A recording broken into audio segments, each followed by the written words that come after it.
It's time for the biggest story of the day.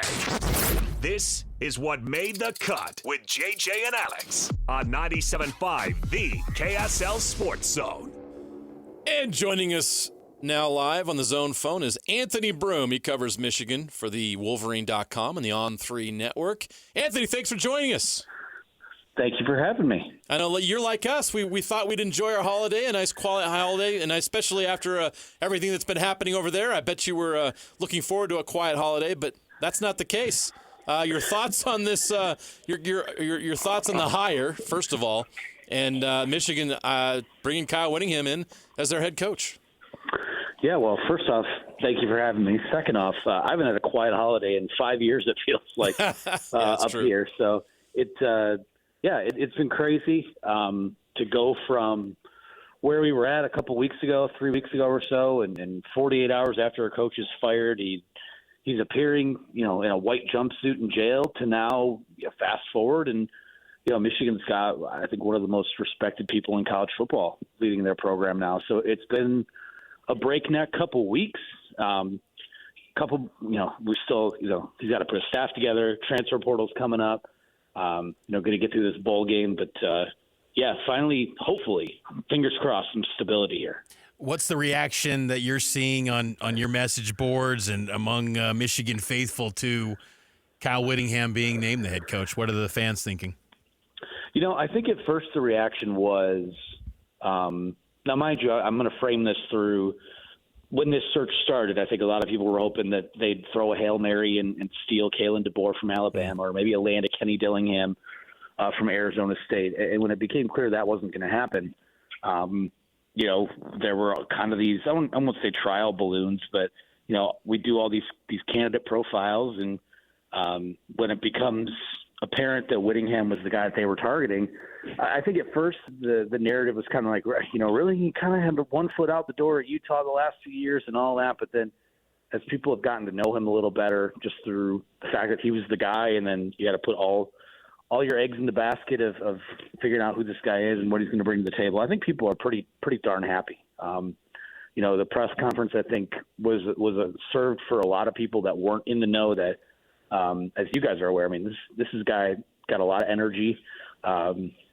I think still has some good years in front of him. And like he said, like he didn't expect to, when he stepped back, he didn't expect to be coaching this year. And then all of a sudden you have, what is maybe a top 5, top 8 job, give you a call. That one perked his ear up, and seems like it's given him another, I won't say a second wind, but kind of re-energized him as well. So I think people are excited, knowing that, Utah's been up here a few times and kind of stuffed Michigan into a trash can. So we know what those teams are all about. We know what he wants to do, the type of program he wants to build, and it's probably going to look a lot like the teams that we've gotten used to covering over the years too.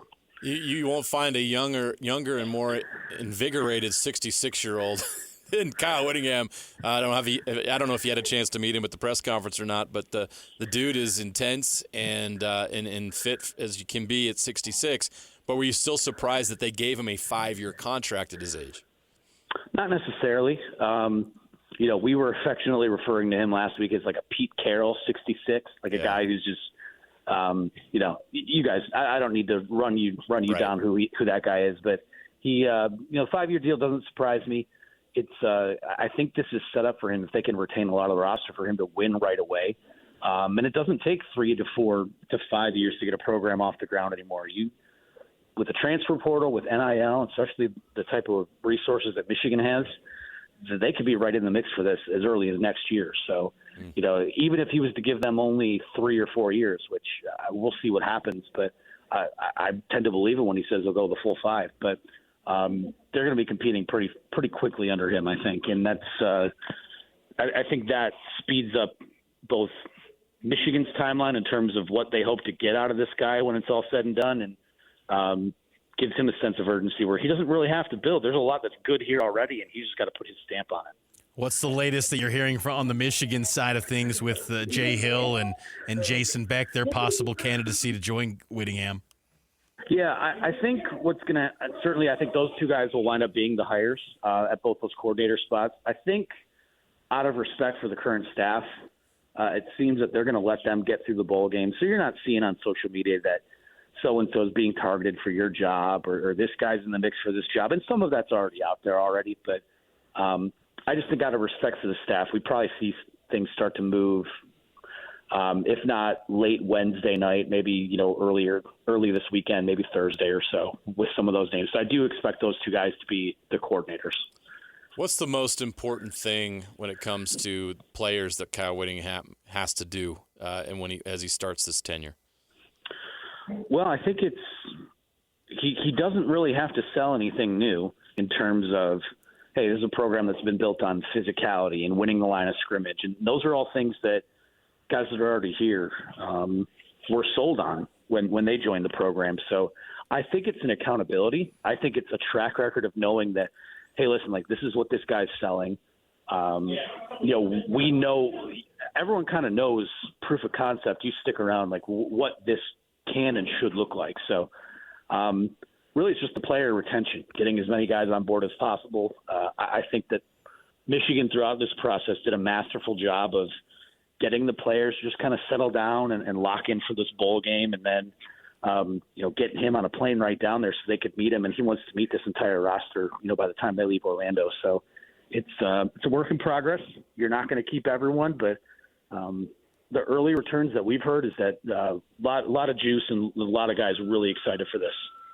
Anthony, from your experience covering Michigan, just how important is the rivalry game of winning that game against Ohio State annually? And I bring that up because he would entrench himself in BYU and Utah. He would never utter the letters BYU when he was coaching at Utah. But on the Michigan side, how important is just solely that game, not only winning, but winning that one on a consistent basis for job security in the future and really being beloved by this fan base at Michigan? I mean, it's everything. And that's another thing. Fans are like, oh, well, he's not, he comes from kind of a regional rivalry, which I push back on that. I think the Holy War is tremendous. He's going to get, because he hasn't been inside the football facility yet, he's going to get in that building, and there are reminders of that game everywhere. I mean, they have signs in the weight room that say, what are you doing to beat Ohio State today? They have signs, in the practice facility, all those types of things. So, and he knows about that program. He's tied at the hip with Urban Meyer. So I think there's an awareness of it.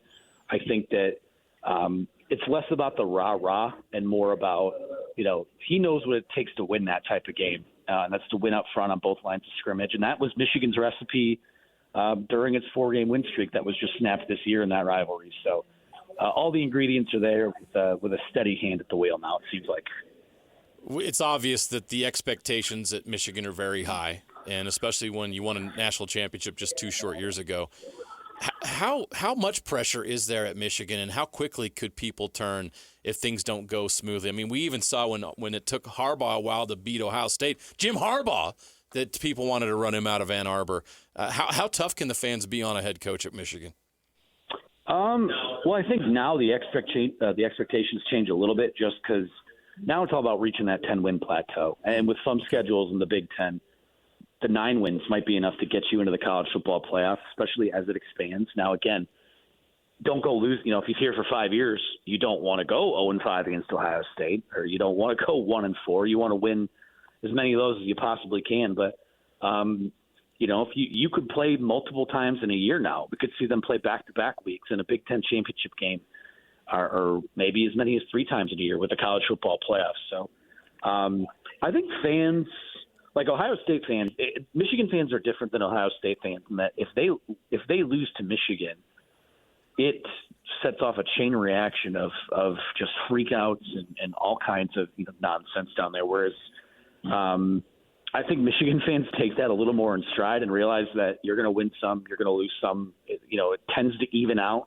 when both programs are at their best. So the pressure just lies in making college football playoffs. I think now in the world that we're in and the type of program Michigan is, you should probably crack that 12-team field more often than not, maybe 2 out of every 3 years, 3 out of every 5.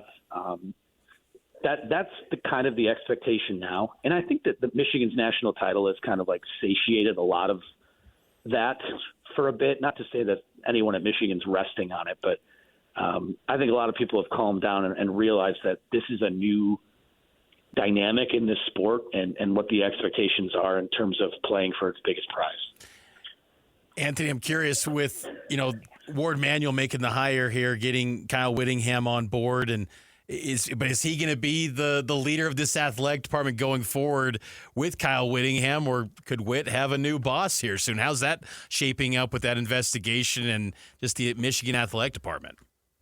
I'm honestly not sure. I think with the search that they ran, what winds up being the case is that, Michigan just in general has a lot of administrative fires that they're working to put out. They don't have a school president at the moment. Like you said, the athletic department's under investigation. I think what a hire of Kyle Whittingham does is it puts out one of their biggest fires and puts it in the hands of a guy where he's going to run a no BS program. There's not going to be any scandal. You're in capable hands with a guy who's done it for a long time. And that thing is just kind of run itself under a guy who's proven to do it at a high level. So I don't know what that looks like. It could go either way. If you're asking me what my opinion on it is, his days probably should be numbered as Kyle Whittingham's boss. But again, I'm not privy to what this investigation might dig up. This is an incredible opportunity for Kyle Whittingham and a no-brainer for him in his situation. Every job around the country, though, has like this unique thing about it or something that a coach that's coming in that new needs to know about or needs to understand or adjust to. What are some of those things at Michigan that a coach coming from Utah needs to adjust to?